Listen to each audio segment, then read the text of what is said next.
So I'm first. So I think the first thing I wanted to highlight is a new Shutterstock creative report that has come out. It's their creative impact report. And it kind of ties in with an article that the FT has released recently this month. But essentially, the Shutterstock creative was done in partnership, and I cannot remember. I think it was WPP, but I might be wrong here. With an agency, essentially to understand what is the impact of ads and what is the return on ad spend. And what they've seen is that between 2023 and 2024, there's definitely been an increase in ad spend, so up 33%. However, the effect on those ads have drastically slowed down or lowered.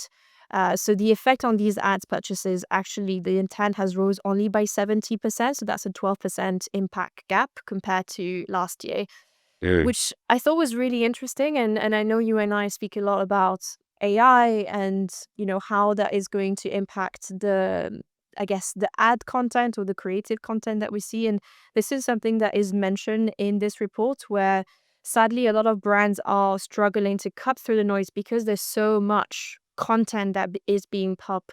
But And, equally, and like platforms. people are also skimming through a lot more those like when they see an AI ad or they see AI content. So that I thought that was something that was quite interesting. Where while there is obviously this issue with there is so much content out there to be able to break through the noise, with the rise of AI, actually, people are engaging less and disconnecting less because there's less of this human creativity that is implicated. So it kind of goes back to what you and I were debating is the usage of AI from the full cycle of creation, I think, is where there is an issue because there's obviously now this floodgate of content that is just a bit I don't know, not really giving any value to the user. Well, I think just taking one step back, I really responded to the fact that, these ads are not being effective and this whole volume game isn't working. I think that speaks to the concept of personalization, and adding value within marketing. Like there's so much noise. We So see, I don't know, much. what was the statistic? We see like some crazy 20,000 ads a day or something wild like that. Um, so we don't retain anything. So if you're a brand and you want to like connect with a consumer, a customer out there, I think you have to get something that's going to catch their attention, and then once you have it, give them some sort of interactivity, some sort of value, some sort of takeaway, so that like it actually resonates. And I think this report speaks to that, and I think Yeah. that's basically what our show is all about. So I was happy to see it. Absolutely. The last thing that I mentioned, just because it dropped today, but Meta is going to release a subscription model, the same way as YouTube, where you can now subscribe not to see sponsored content, which I thought was really interesting. So now, now you're gonna have even less people to target with your own ad, breaking through the noise of I just think it's going to be incredibly chaotic, this model, but. We'll see how it unfold, and actually quite interesting to do in the context of our interview today with Ross and influencers. But Yes. what do you have next? Well, my first story is all about how Toyota is making an anime film. Have you seen this? No, so you're breaking that news to me. But we Okay, well, that was your bet. it's called Grip. It's a Toyota movie, and it's coming on November 5th. It's a 10-minute anime film created by Toyota. It's part of a season series that began last Well, year. So this is adding on to that. And from a creative standpoint, the theme is all about like AI and sort of like humanity racing AI in cars, and what's going to succeed. So it's kind of like very topical for today. And then one note about this is ultra high quality. So the anime studio and the director behind this are fully native in that space, and so the quality should be top notch, and it looks pretty sick from what I can see. And it's all about like product placement. It's like focusing on the vehicles and highlighting how cool they are, how they work, uh and kind of exciting they are. And this is focusing on the GR racing series, which wasn't around when I was young and had a Toyota. But essentially, this is like the cooler version of the cars, the more like sporty. okay. Um, and so, like, why is Toyota doing this? And essentially, they want to have reappraisal with Gen Z, because the Gen Z audience always saw Toyotas as like, um, cost effective, good mileage, but not that exciting. Mhm. So there was a big play in recent years to kind of shift that into being like, these are cool cars, these are fast cars, these are cars I want. And the company targeted specifically Asian Americans in the U.S. Uh, to focus on. So that's why they did this anime style. But what's interesting is in the results, the this has performed so well, way beyond that target audience and much broader audience across the U.S. and globally. So it's the indicator and the reasoning why they're investing more in anime. And they've seen a double-digit lift in brand lift study that they did with this. So it's clearly working. And I think that my takeaways are, it's really good timing because this is coming off of the success of K-pop Demon Hunters, Mhm. and we know how that blew up. And I think it's really an opportunity for the company to connect with Gen Z and offer value and just stay relevant. We talked like about how Duolingo is doing this, and Gap, and I think we're just going to see so much more of this. And I think it's smart and it's simple. What are your thoughts? Yeah, I haven't seen the one that they've released last year, but I'll go check it out. I think what I love now is the brands actually daring to do longer form content as well. Because if you're gonna do a series, there's a bit of a commitment. I'm always, I always wonder, is that available on YouTube? Do you have I think my main concern with these is like, where do this type of content lives? And I find it more interesting maybe when the brand can be part of like a bigger project, maybe. But I still, I still think the fact that they've had such an increase in brand awareness and sentiment towards the brand speaks volume to the impact of this campaign.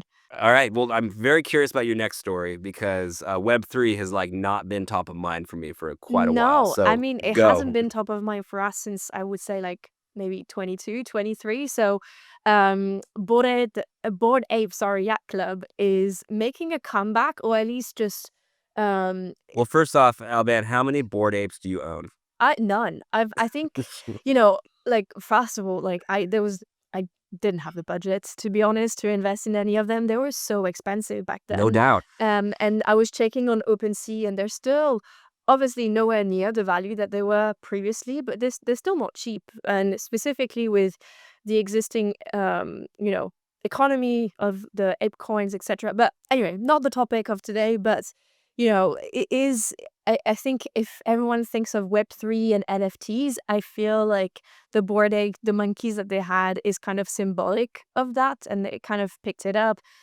We had, Jimmy Fallon that had one. We had Paris Hilton. Then there was Eminem. like Eminem. You had Snoop Dogg that also had this massive partnership with them. So there was a lot of momentum. And let's not forget that Yuga Lab, who's behind this, raised 450 millions seed round with A16Z, which is one of the biggest VCs.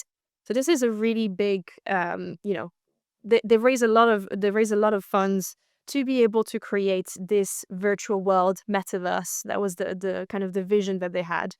The markets were like the company was valued at 4 billion, but let's not forget again that was in 2022. I'm sure now it would have been a lot less.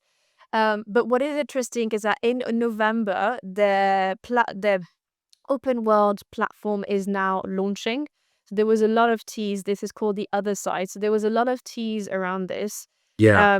What is cool with it is that they've done a partnership with Improbable, which essentially is a tech company that allows them to have like thousands of people into one server. So if you've seen footages of like hundreds of people all gathering together, this is mainly thanks to the technology of Improbable. But I wanted to And have a little just to add some debate. context for some of the listeners that might not understand, on these UGC gaming platforms, um, they're free for everyone to play online, but they have to, due to like technological limitations, they Correct. limit server sizes to about like 30 people to sometimes like 50 people. And then once it maxes out, it clones itself and pops somewhere else, and there's a different group of 50 people. That's right. But the other side, right, with their improbable tech, is like hundreds or maybe Of even people. So it thousands feels of avatars incredibly in one busy. Like place. there's like I think at some point it's like too many people actually, It's kind but of it like a does music it does feel festival. It's very like being at buzzy. Coachella or That's something. right. It does feel very buzzy. But anyway, so there's like I was just a little bit I just wanted to have a conversation with you, to be honest, because we don't know what will happen with that. There is obviously a question mark on whether they will be able to compete with Roblox and Fortnite. Now that the hype of Web3 is kind of done, and a lot of like NFT values, as I say, the Ape coin, which is essentially the currency, the NFT currency that is associated with their world, is also like less than half the value. So they really Mhm. peaked on 2022, and since then it's really gone down. So I was just wondering, who are the people that are going to be in these environments? And, was it worth the investment that A16Z has put behind it? Like 450 million is huge. The thing that I thought was really interesting is that in some of the communication that they've mentioned is that there's a lot of emphasis around UGC. So they are releasing development kits. So I don't know if Soulhorse is going to look into that. But there's now what they call the ODK, which is like a other side development kit that allows people essentially to create their own world, their own environment that I'm sure you can monetize, and that becomes like cryptocurrency around it. The one thing that I thought could play in their favor is that they are going after a user profile that's very different to Roblox. So Mhm. we know that people that are into like collectibles, NFT, and are still like in this, it's not as big as it used to be, but there's still a really big Web3 community of hardcore people that are trading day in, day out. Like I was on OpenSea, and there's still a lot of movement around the Bored Ape. So it might be targeting a completely new user base, and it could be actually quite interesting for brands to look at who are these users. The other thing that they've done is that I think they understood the issue with Web3 is that not everyone wanted to have a crypto wallet. So they are actually allowing people to just create an account with an email address. So you don't like they've really reduced the barrier to entry to be able to go in there so that it still feels buzzy and not the footage that we've seen of Decentraland and other Web3 platform where it's deserted. Yeah, I mean, I'm definitely skeptical of pretty much anything that is crypto based or Yeah, Web3 based.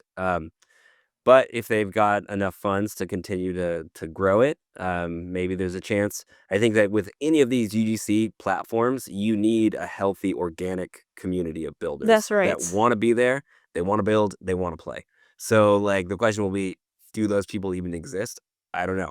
If they I do, don't know. great. If they don't, then you're just like you're trying to um, you're just spending money to make things happen, but there's no organic growth, so it's not going to Yeah. survive, you know? I feel like people that are in this environment, they're still there to make money. That's the main reason why you own NFTs. It's an investment, and you're expecting it to grow so that you can resell it. I just don't see I don't think their core reason for being part of this community is like to play and have fun. I think it's more to share intel on where they're gonna invest. So I don't know, like I agree with you. But Well, if well, and when a brand activates there, we will cover it and we will yes, tell exactly. everyone what's up. What do you have next? Last story for this week. Last story for today is how the Netflix ads are blowing up, and Netflix is doing all these new moves, a lot of which are sort of revolving around AI. So I thought it was worth talking about. So their ad business it had its best quarter ever in Q3. It's 17% revenue growth, and Netflix's projected revenue expectations for 2025 is $45.1 billion. So, like, Not bad. that's definitely working for them. Good for them. They also have this perspective on AI. They're really like leaning into it. They think generative AI presents a significant opportunity to deliver more value for all the people involved. So improving recommendations for customers, and then arming creators with tools to achieve their visions and deliver even more impactful titles. And in addition to that, they have announced some partnerships. So Mattel and Hasbro are going to be the global co-master toy licensees of K-pop Demon Hunters. Mm-hmm. And Netflix is doing more of this licensing partnership stuff for publishing, experiences, beauty, lifestyle, and food. So they're kind of expanding out that way. And then the big news that I think we didn't talk about, but was from a couple weeks ago, is that video Yeah. podcasts are coming to Netflix, partnership with Spotify early next year. So I don't know. There's a lot of movement. There's a lot of innovation happening on Mm-hmm. this platform. And my question to you is, like, do you think Netflix is becoming an AI-driven UGC platform? No, I think it's becoming probably like a larger entertainment platform than just the like video titles. I thought that was quite interesting that they've already done gaming. They're now looking at podcasts, and we know now that video is also king for podcast. This is where people like. I feel like people are consuming podcasts as well on YouTube, so they're probably seeing a way to take some of that viewership into their platform. But we're not. This is. I mean, they're still in control. This is not a UGC platform. They're still in control of what is going on their Yet, platform, huh? don't you think? I would say yet. Don't you think they want that if they're smart? I mean, they've I already don't pivoted know. from DVDs to I know, but streaming. I think this is what separates them to YouTube. Like I think what I love about Netflix is that the content is actually of quality. And I know when I go there, and actually like you're right when it comes to the recommendation, I don't know if they're already implemented it, but I just find their recommendation like both my husband and I have different accounts, and it's really interesting to see how his homepage is completely different, the recommendation to mine. And I feel like they've really cracked both our personality are very different. So I just think like they're really good at like pulling up really interesting content. And unless they can make that maybe as good for, because my issue with YouTube sometimes is that I find it really hard to find good content. It's getting better. I feel like there was a moment where it was just completely diluted and it became a bit of Instagram where you didn't even see your subscribers' own content. Um, but I still feel like it's kind of hard to discover new content on YouTube, where I really love what Netflix has done. So I maybe I kind of hope not, because I feel like the content at the moment is so high, and this is why I pay as well, is to get Yeah, provided quality. really high quality content. So I'm hoping not. I think what's interesting is probably more like how they are going to where I'm really interested is from an ad point of view is what type of ad would you be served, or how it can be customized based on what you watched. Well, Um they're the company to do it. I think, Exactly. Like, are you gonna with Gen see AI. maybe like if you watch like a show, is the character? I don't know. I think there's so much stuff that can be done because you know what people have watched and what they like, so you can really customize the Render ads around custom that. ads, yeah, and serve Um, them targeted but in I a am targeted way. hoping that they're not gonna open the floodgate to UGC, because this is why like I don't want to have another TikTok and another YouTube. No, I agree. I agree on the quality side. I just wonder what happens with those podcasts. Like right now, it's curated partnerships with Spotify, but as that grows, can people upload their own stuff? Does that Mm, change? I feel like We'll they're see. still gonna be super curated. Like I feel it's gonna be like the Joe Rogan and the Diary of a CEO. It's gonna be like those really top, like they know not like they don't even need Spotify anymore. They just need a distribution channel. And I think it's probably Spotify trying to keep them. Like we know that Stephen Bartlett, for example, is Edward, our producer, mentioned this last week, but he's launching his own platform for podcasts. Yeah. So it's probably Spotify trying to like retain those really big creators on, hey, we now have this new distribution channel because we now have a partnership with Netflix. Stay on Spotify, because otherwise you won't be able to be on Netflix. So I think it's just them trying to like make their platform up more appealing. But yeah, that's my thoughts on it.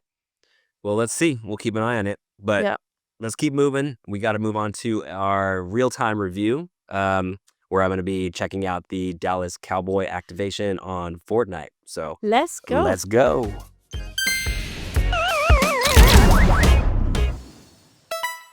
So that's it for this week's news highlight. If you're watching on YouTube, don't miss the full episode featuring our real-time review of Dallas Cowboys integration on Zombie Escape Tag on Fortnite, and our interview with Ross Crump, founder and CEO of Ardent. We'll see you there.